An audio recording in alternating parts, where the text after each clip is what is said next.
Em um calorímetro de capacidade térmica desprezível, que contém uma pedra de gelo a 0 graus Celsius, são injetados 20 gramas de vapor d'água a 100 graus Celsius. Considere o calor latente de fusão do gelo, 80 calorias por grama, e o calor latente de condensação do vapor d'água, 540 calorias por grama, e o calor específico da água líquida, 1 caloria por grama grau Celsius. Para que, ao se restabelecer o equilíbrio térmico no interior do calorímetro, haja apenas água na fase líquida, a massa da pedra de gelo deve ter um valor dentro de um certo intervalo, entre um valor mínimo e um valor máximo. O valor mínimo é de. Para ilustrar o exercício, eu desenhei aqui dois diagramas da temperatura pela quantidade de calor. Então, vai ter uma situação aqui que a massa da pedra de gelo vai ter um valor mínimo, e uma situação que a massa da pedra de gelo vai ter um valor máximo. Então, na primeira situação aqui, todo o vapor da água vai se condensar, vai ocorrer o resfriamento da água proveniente do vapor de 100 graus Celsius até 0 graus Celsius, e o calor que foi cedido nessas duas situações vai servir para fundir a pedra de gelo. Então, a quantidade de calor 1 envolve a condensação do vapor, a quantidade de calor 2, o resfriamento da água, e a quantidade de calor 3, a fusão do gelo. A segunda situação que é o contrário. Então, todo o gelo que vai se fundir, vai ocorrer o aquecimento da água proveniente desse gelo de 0 graus Celsius até 100 graus Celsius. Todo o calor recebido aqui para ocorrer essa fusão e esse aquecimento da água é proveniente aqui da condensação do vapor. Então, quantidade de calor 1, fusão do gelo, quantidade de calor 2, aquecimento da água, quantidade de calor 3, a condensação do vapor.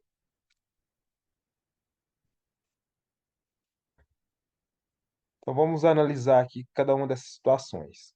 Então, primeiro, para todo vapor condensar e chegar até 0 graus Celsius, né, derretendo todo o gelo,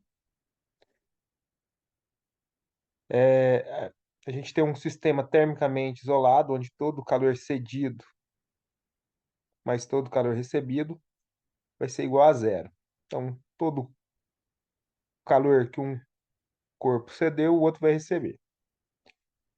Então, a gente tem que a quantidade de calor 1 mais a quantidade de calor 2 mais a quantidade de calor 3 vai ser igual a zero. Então, aqui a gente vai ter quantidade de calor 1, que é a condensação do vapor, quantidade de calor 2, resfriamento da água proveniente do vapor, e a quantidade de calor 3, que é a fusão do gelo. Então, a quantidade de calor 1 e 2 está ocorrendo, o calor está sendo cedido, e a quantidade de calor 3, o calor está sendo recebido, né? Então, a condensação do vapor, a gente pega a massa do vapor e multiplica pelo latente de condensação. O resfriamento da água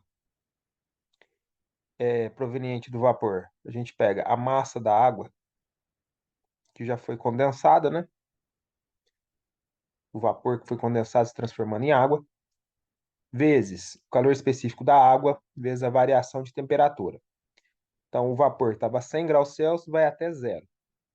Mais a massa do gelo, vezes o latente de fusão do gelo. Tudo isso aqui vai ser igual a zero.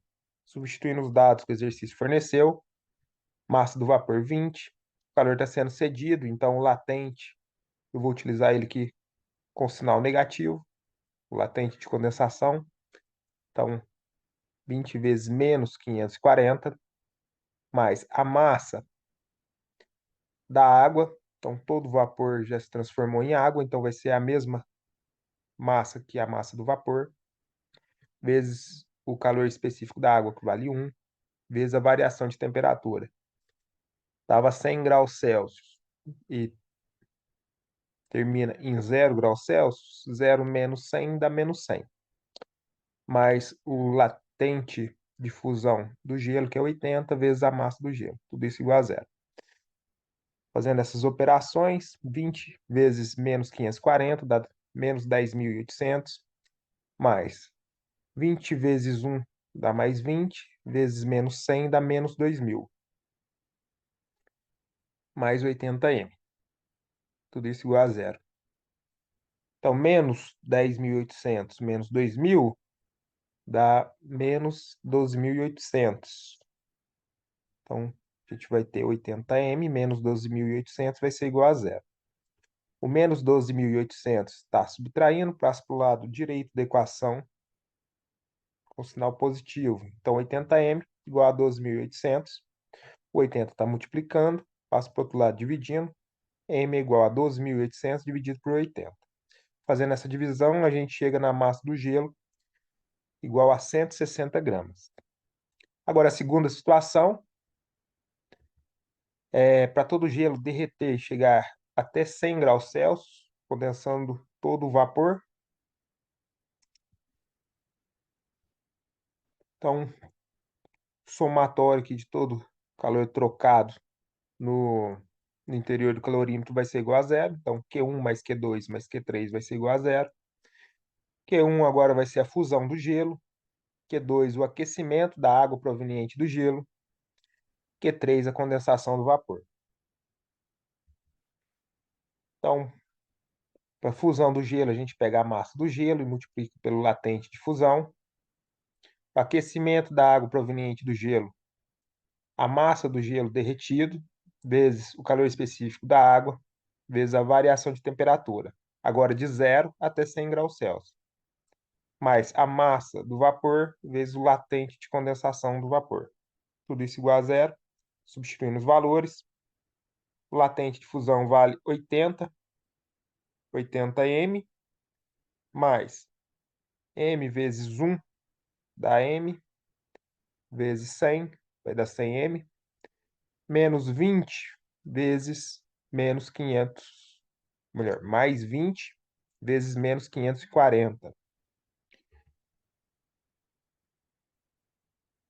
Tudo isso aqui igual a 0, né? Então, 80 m mais, aqui a gente vai ter 100 m, 20 vezes menos 540 dá menos 10.800, tudo isso igual a 0.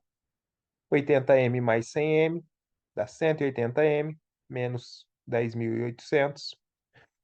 O menos 10.800 passa para o outro lado, positivo. Então, 180 m igual a 10.800.